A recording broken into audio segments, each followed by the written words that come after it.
Oi gente, vamos à nossa aula hoje de teoria de sistemas. Eu gostaria de falar para vocês sobre a importância de entender a teoria de sistemas dentro da comunicação empresarial. Nesse modelo que vocês podem ver, temos aí a relação entre o ambiente, o processamento de informações dentro da empresa e a saída para os públicos, quer dizer, de volta para o ambiente das informações processadas dentro da empresa. Essas informações contêm todo o material que entra na empresa, que é processado na forma de ideias, na forma de produtos, na forma de informações, na forma de marcas, em diversas formas que são colocadas para fora da empresa a partir dos seus outputs. A teoria básica de sistemas tem alguns conceitos básicos que a gente utiliza. O conceito de input e de output, que são as entradas e as saídas. O conceito de feedback é muito importante porque traz de volta para a entrada do processamento do sistema toda a informação que estimula que a entrada seja revista, que as entradas sejam revistas. Isto é, o feedback contribui para uma melhora constante do funcionamento do sistema. A ideia dessa manutenção entre input, output e feedback é que a entropia, as entropias, as falhas do sistema sejam minimizadas ao máximo.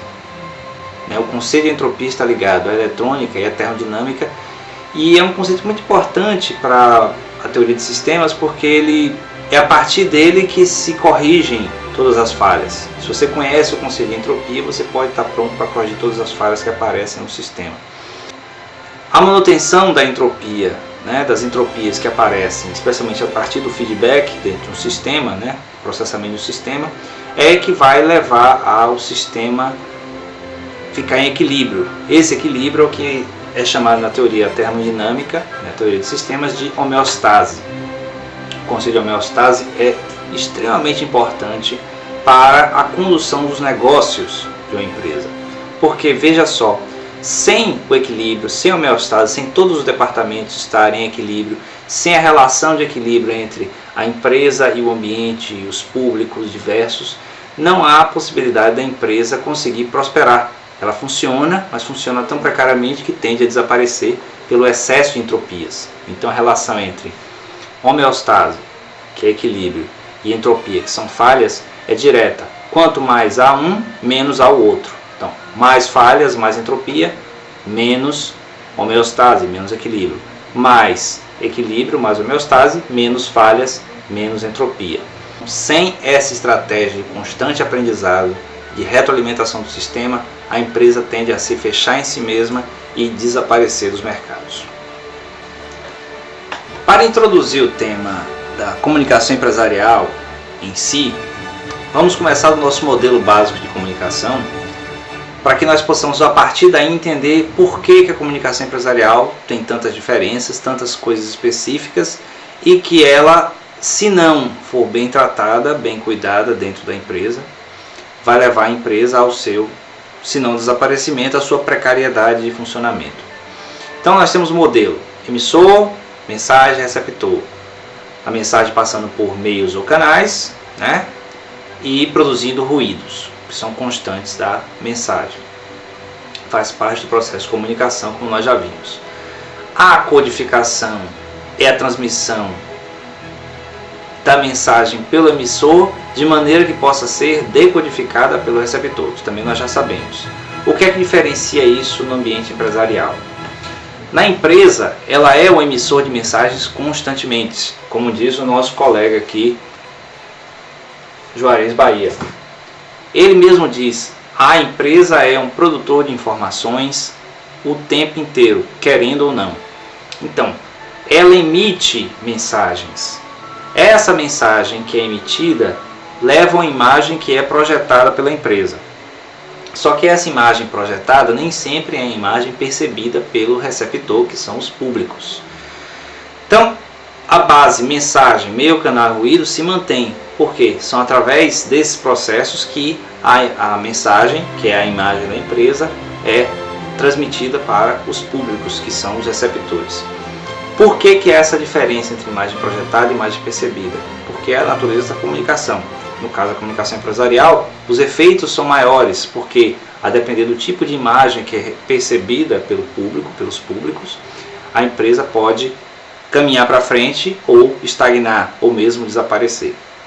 Os públicos que recebem as mensagens das empresas são muito mais variados que os públicos que se imagina ser os públicos-alvos da empresa. Então, quando a empresa emite mensagens, emite informação, voluntariamente ou não, de preferência voluntária, mas involuntariamente toda empresa também transmite, é a nossa comunicação acidental, que nós já vimos.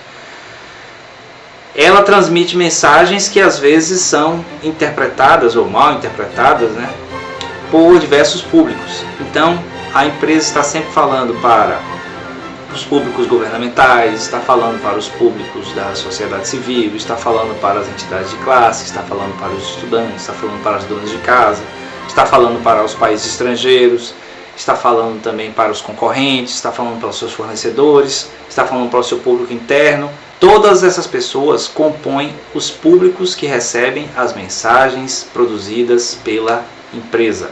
Então, a empresa é um produtor de informação, é um produtor de mensagens constantemente.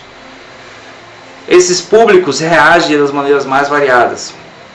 Então, o público governamental pode, por exemplo, a partir de uma mensagem emitida por uma empresa, ou por uma série de empresas, ou por um grupo de empresas da mesma área, formular leis que prejudiquem essas empresas, talvez por força da opinião pública, talvez por força de alguma entidade de classe específica.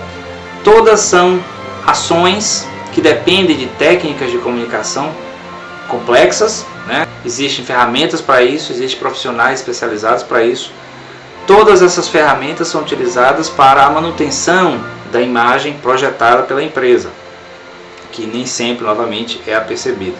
Mas a ideia é que essas ferramentas todas podem ser desenvolvidas de maneira a tornar mais eficaz, eficiente e efetiva a comunicação emitida pela empresa.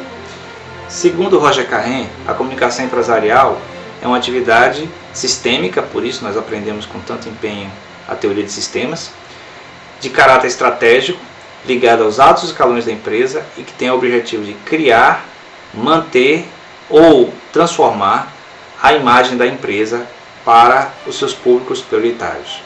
Essa definição é muito importante para a gente porque chama a atenção para alguns aspectos básicos da comunicação empresarial. Primeiro, o fato dela ser sistêmica. Então, todas as partes da empresa têm que estar envolvidas no processo de comunicação. Os altos escalões quer dizer que alguém precisa decidir sobre aquilo e essa pessoa tem que também estar envolvida no processo. É estratégica porque sem ela a empresa não consegue sobreviver. Então ela é estratégica para a sobrevivência da empresa. E a construção, manutenção ou mudança da imagem, porque os públicos estão sempre ouvindo, vendo, sentindo o que a empresa está transmitindo. Antes da gente concluir, mais uma coisa a ser chamada a atenção aqui do nosso livro do Juarez Bahia é a questão da relação da empresa com os meios de comunicação e a opinião pública. Então, como a empresa é uma entidade que está sempre transmitindo informações, sempre emitindo informações aos diversos públicos, ela precisa saber lidar com os meios de comunicação, porque são elas, né, as mídias, os meios de comunicação, que formam, que constroem a opinião pública. E é essa opinião pública que, na verdade, é o reflexo da imagem projetada da empresa. Não é sempre a imagem percebida. Os públicos são variados e reagem de maneiras diferentes. Mas a opinião pública é aquilo que se vê do que o público sente, do que o público pensa. E quem está intermediando esse processo é a mídia, são os meios de comunicação. Essa aula foi introdutória sobre a comunicação empresarial. Eu espero que vocês tenham, pelo menos, pegado algumas coisas básicas. E daqui para frente a gente vai desenvolver cada um dos aspectos da comunicação empresarial, aprofundando cada vez mais as ferramentas estratégicas, as utilizações e os usos para a manutenção da boa comunicação na sua empresa. Valeu, até a próxima!